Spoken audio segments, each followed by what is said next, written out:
novembre 1918, le maréchal Foch adressait de son quartier général de Senlis ce message aux armées. Officiers, sous-officiers, soldats des armées alliés, après avoir résolument arrêté l'ennemi, vous l'avez pendant des mois, avec une foi et une énergie inlassables, attaqué sans répit.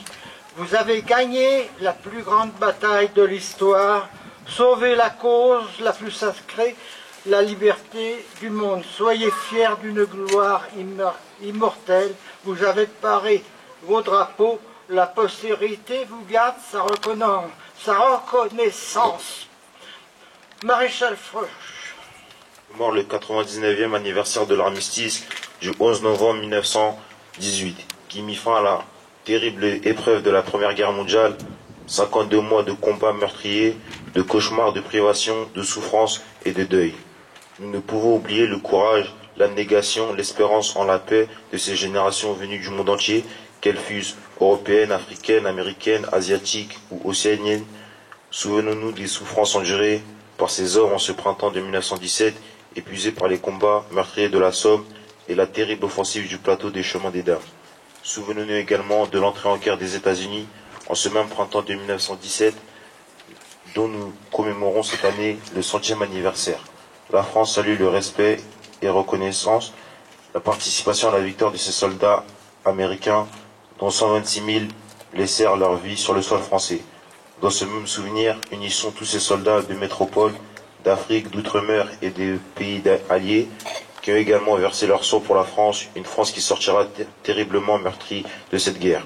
1 400 000 morts, 740 000 invalides, 3 millions de blessés, des centaines et des milliers de veuves et d'orphelins. En ce jour de commémoration, l'Union française des associations de combattants et des victimes de guerre en appelle à la conscience et à la mémoire de chacun, afin que le sacrifice et l'espérance qui habitaient toutes ces victimes inspirent nos actions en faveur de la paix, de la solidarité et de la fraternité. Vive la République, vive la France.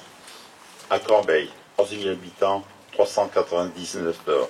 À Essonne, 11 000 habitants, 397 morts. 796 morts. À Corbeil, Essonne.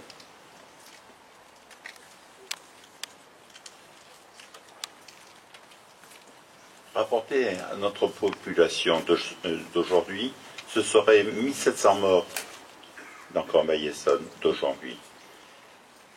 1700 pères, fils, frères, cousins, amis disparaissaient en 4 ans. La guerre s'est déroulée essentiellement en France et en Belgique, même si 72 pays furent concernés. En France, 13 départements furent occupés et dévastés pendant 4 ans.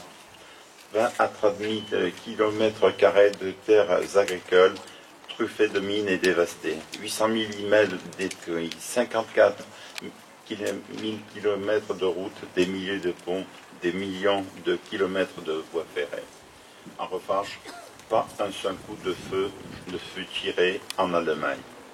Depuis 100 ans, la France n'a jamais été autant meurtrie, brisée.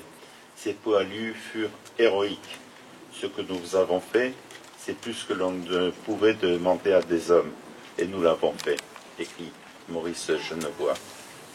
1917 est bien l'année sans nul autre pareil qui a vu naître le XXe siècle et changer le destin du monde.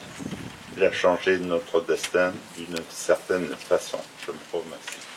99 années ont passé depuis cette fin de matinée où ce 11 novembre 1918, à 11 heures, sur le front, les clairons ont surgi pour sonner le cessez-le-feu. Un conflit de 4 ans et demi s'achevait alors. Si l'avant et l'arrière communient dans la fierté nationale, c'est aussi le temps du deuil qui commence, face aux pertes considérables, tant civiles que militaires. La Grande Guerre a profondément bouleversé les nations européennes, les équilibres mondiaux sont durablement modifiés. Cette année, nous célébrons plus particulièrement le centenaire de 1917. Après 3 ans de conflit, c'est l'année de la fatigue des peuples, mais aussi le tournant de la guerre. Sur le temps long, elle s'avère déterminante pour le XXe siècle. Ses conséquences se font encore sentir aujourd'hui.